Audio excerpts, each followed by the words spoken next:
Welcome to the deep dive. Today, we're embarking on quite a fascinating journey back in time. Here's a surprising little nugget. Did you know that over a century ago, people were already, intensely focused on effective business communication? And even back then, there were concerns about folks being woefully weak in grammar. Sounds familiar, maybe? It really does. It's striking, isn't it, how those historical challenges with communication sort of echo the struggles we still see today. Exactly. It points to something really fundamental about, well, human interaction. Absolutely.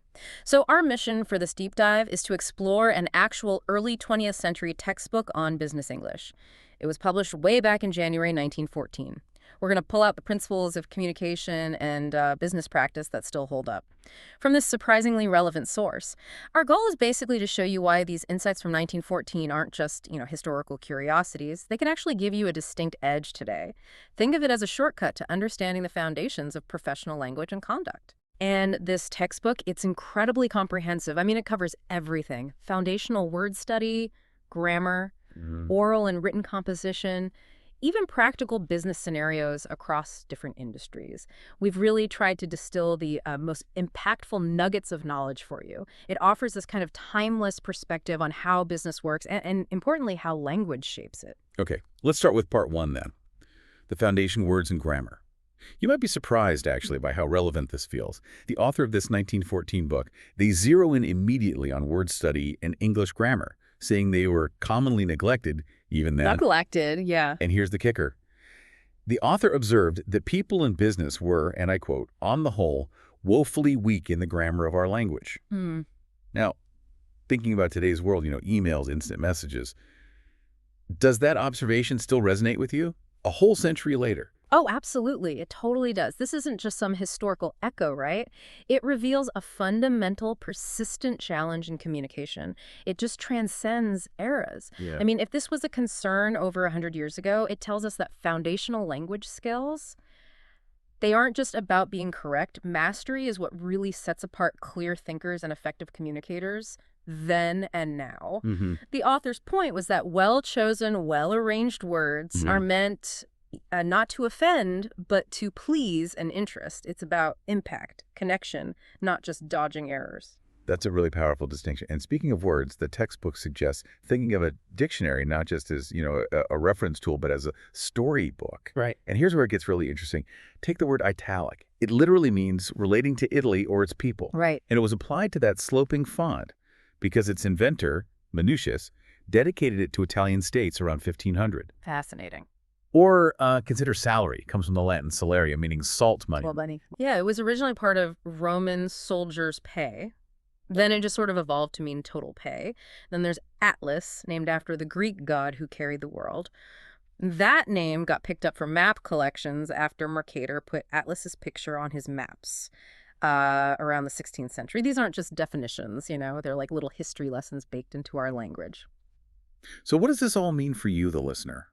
Why should knowing these word origins matter in your professional life today? Well, the book gives a practical tip for daily word study. Use your eyes and ears for new words.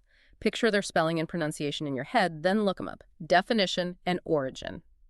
The insight here, I think, is that understanding the etymology, the story of a word, it doesn't just deepen your understanding. It helps you remember terms, makes you more precise, more articulate. Yeah, it's about building an active relationship with language, not just, using it passively.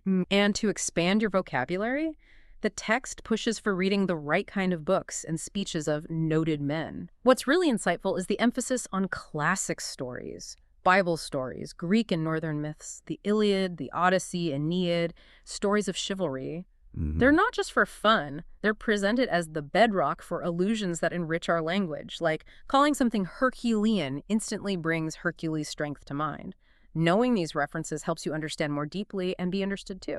That makes so much sense. And it connects directly to pronunciation, which the book really stresses with this pretty blunt statement. We are judged by our speech. Or if you clip syllables, run words together, pronounce them wrong, you can be seen as careless or even ignorant. Ouch. But it's a reminder, right? Every part of your communication matters, and the text acknowledges it can be difficult. Especially for those maybe learning English or adopting standard forms, it mentions common challenges, like Germans with het or Irish with oi sounds. The goal, even back then, was to make the correct forms feel instinctive. which reinforces the bigger idea. Attention to detail in language, from word choice to how you say it, is crucial for projecting competence, professionalism. Okay, let's shift gears now to part 2. Communicating effectively oral and written composition. The textbook makes this really strong point about the foundation of all communication, stating that oral English is fundamental. It argues that spoken expression actually precedes and practically includes the written expression. Interesting idea. Exactly. A good advertisement, for instance, it talks. That means the writer got the buyer's viewpoint so well the words just seem to speak directly to the reader. It's a powerful insight, really, into persuasion that goes beyond just the medium.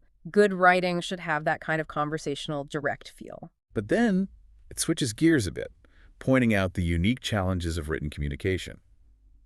It says it is more difficult to write well than it is to talk well. Why? Well, because writing demands correct spelling, proper punctuation, and good paragraphing. You don't have gestures or tone of voice to help you out. Right. It all relies on the words on the page. Wisely. And this was especially critical for stenographers. They must be thoroughly familiar with these details to accurately transcribe what was dictated. It really highlights how writing forces a kind of discipline and clarity that, spoken language sometimes lets us skip over. In today's world of instant digital chat, where we often type as fast as we think, maybe that discipline is more important than ever. Good point. So how do we avoid common pitfalls? The textbook highlights several. First up, the overuse of and. Ah, yes, the and problem. It warns that excessive use of and spoils the telling of many stories and creates this sort of artificial link between sentences. Yeah. Makes writing clunky. And the book gives excellent alternatives, doesn't it? Using participles, infinitives, relative pronouns, subordinate conjunctions makes the prose flow better. So instead of like he was walking and he saw the dog, you could say walking he saw the dog, or as he was walking he saw the dog. Much smoother. Yeah. It also advises cutting back on so and why as unnecessary connectors. Encourages more precise links. And here's a rather blunt observation from 1914 that honestly still rings true today. The degradation of language. They talk about the habit of using exaggerated phrases like, I'm nearly dead, and how it makes language lose force in the speaker seem ridiculous. Yeah, it's not just about being formal. It's about precision. If everything is amazing or unbelievable, what do you say when something truly is? Those words lose their punch. And this focus on precision leads right into what they call the baby blunder, 2-sentence errors related to unity. First is the comma fault, sticking 2 sentences together with just a comma. The dreaded comma splice. Exactly. And the second, the true baby blunder, is writing a subordinate clause or phrase like it's a full sentence. A fragment. Both just wreck clarity. They show a lack of control. The core principle, just as true now. Each sentence should express one complete thought. That's fundamental, isn't it? Yeah. And then there's conciseness. The advice is state the business clearly in the fewest possible words. Don't omit any essential fact, but don't repeat.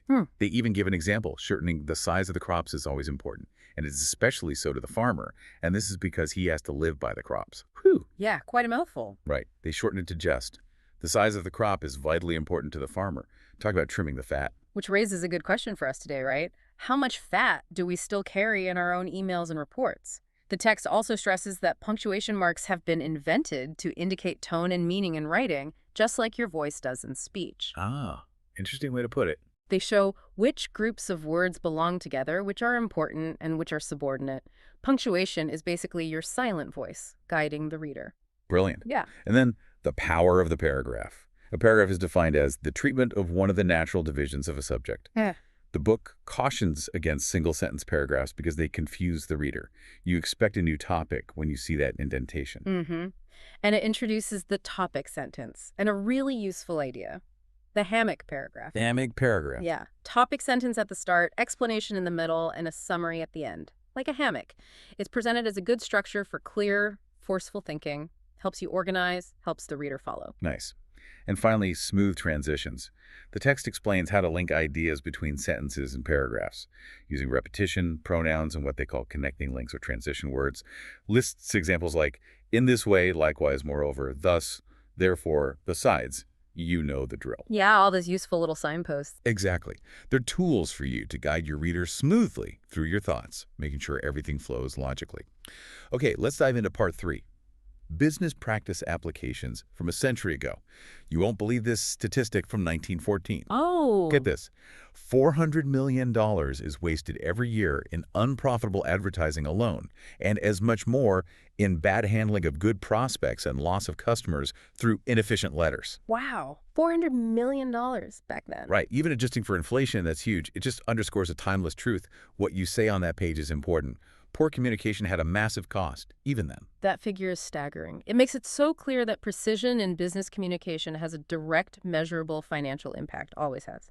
In terms of formalities in business letters, the book notes a trend towards spelling things out more. Month, state, street, avenue, building names in headings and addresses. More formal. Yeah, reflecting a move toward greater clarity and, well, formality in professional letters. And then the phrases to avoid. The worst business blunder, according to them. Using same as a pronoun, like return same. Oh, I still see that sometimes. Me too. The advice was wonderfully direct. Write to a man as you talk to him, and you will not use same in this way.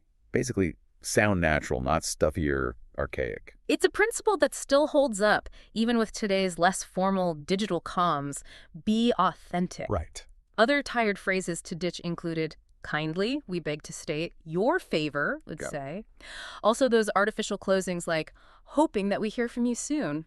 You know, if you connect this to the big picture, this advice predates our modern concept of jargon, but it's tackling the same problem, using tired, insincere language that creates distance, not connection. Good point. The goal was, and still is, communicate clearly, genuinely. Here's a cool sales letter hook they recommended. Open with a bit of narration containing direct quotations. Yeah. An example is a manufacturer saving 7% by using hinged paper. It creates this compelling real-world scenario right from the start. That totally pulls you in, doesn't it? Because it's about a tangible benefit, a real experience. Smart tactic. When it came to handling credit and payments, the approach was remarkably tactful. The advice was, assume it's an oversight first.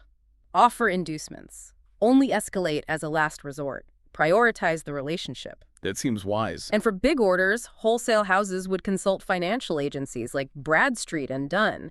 These were early credit reporting agencies, basically. They gathered confidential info on a businessman's standing, their creditworthiness. Shows an early, pretty sophisticated form of due diligence and risk assessment. What's fascinating, too, is how much they valued debating. Call that a great asset in business. Debating? Really? Yeah, because it helps develop the ability to see the truth or the falsity of a statement and to advance proofs for or against it. Teaches clear-cut reasoning and forceful expression, skills you definitely need in business. Okay, that makes sense. Not just arguing, but reasoning. The key principles were simple. Know your subject inside out. Understand and define your viewpoint clearly, and back up your statements with concrete examples or illustrations. And the textbook includes some fascinating debate topics from the era. Some still feel relevant or at least intriguing, like every high school should teach manual training, or women should be allowed to vote. Remember, this is 1914, and labor unions are a benefit to the public. There was even a detailed outline debating whether advertising has increased the cost of living. Looked at arguments on both sides, agency salaries, competitive ads versus increased sales reducing production costs. Wow. It seems it was less about just winning the argument and more about developing the critical thinking skills to analyze complex issues from multiple angles. Thinking about manufacturing and distribution now, the textbook lays out some core principles that sound, well, remarkably modern. For manufacturing, the essentials were corrected below. Buying, they noted, a buyer's salary could sometimes be higher than the manager's, showing how crucial it was. Interesting detail. Right. Also, capable management focused on the best product at least cost, including smart decisions on hiring, hand labor versus machines, and finally, aggressive marketing, a whole package deal. And the book shares that great Carnegie lesson. Andrew Carnegie and his associate Bill Jones, they famously, quote, did not hesitate to break up $500,000 worth of machinery and replace it with newer and more efficient kinds to succeed. It wasn't just about upgrading, you know? It raises that important question about the willingness to embrace disruption, even if it's costly for long-term gain, adapting to stay competitive. Powerful lesson. On distribution, it's defined as being about creating a demand and then filling that demand. Yeah. Reminds you, it's not enough to just make something good. You have to make people want it and then get it to them efficiently. Makes sense. They also compared water and rail transport.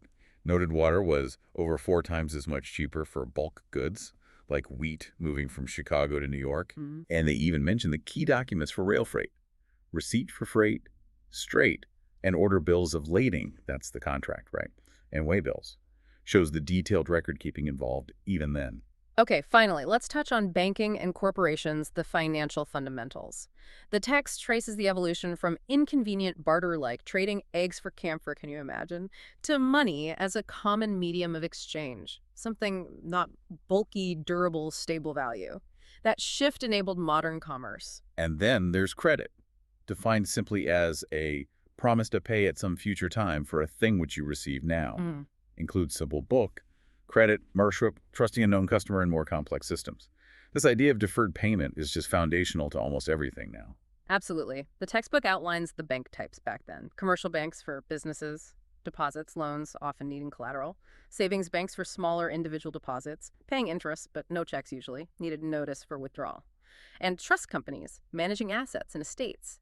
These basic distinctions, they still pretty much underpin our financial system. And the financial tools they used: personal checks, certified checks, express money orders, postal money orders, and crucially, bank drafts. These are like checks issued by a bank itself, used for secure transactions between cities or banks, often needed for sending money to avoid exchange fees, those charges for transferring funds. Right. And the book even briefly mentions the daily routine of the clearinghouse, where banks would swap checks with each other to settle up accounts. Pretty organized. Corporations were highlighted for their big advantages over individuals or partnerships, like getting capital from lots of people through stock, shares you could transfer, no time limit on the business existing. But the really crucial advantage noted was limited liability, meaning stockholders' personal stuff wasn't on the line if the company had debts. That single principle just revolutionized investment, made big ventures much less risky for individuals. Huge deal. And finally, the clear difference between stocks and bonds. Stocks mean ownership. You get dividends, have higher risk, but also potentially higher profit. Whereas bonds represent loans to the company or government, fixed interest, maturity dates, usually secured by assets like a mortgage, lower risk, generally lower return. That fundamental difference in risk and return, core concept for any investor then and now. Definitely. Wow, what a deep dive. We've covered, well, everything from the enduring value of mastering communication and word origins to crafting clear messages, grasping fundamental business principles like credit, corporate structure, the cost of inefficiency, all from a century-old textbook. It really makes you think about how little the core challenges of business have actually changed. Indeed. And reflecting on these insights from over 100 years ago, I mean, what does it tell you about the truly timeless skills you need for success in business? It's clear those foundations are still critical. And how might consciously applying these, old school principles like genuine clarity, precision in language, understanding those core financial mechanics, how might that give you a surprising advantage in today's, well, very fast-paced digital world? Something to mull over, isn't it?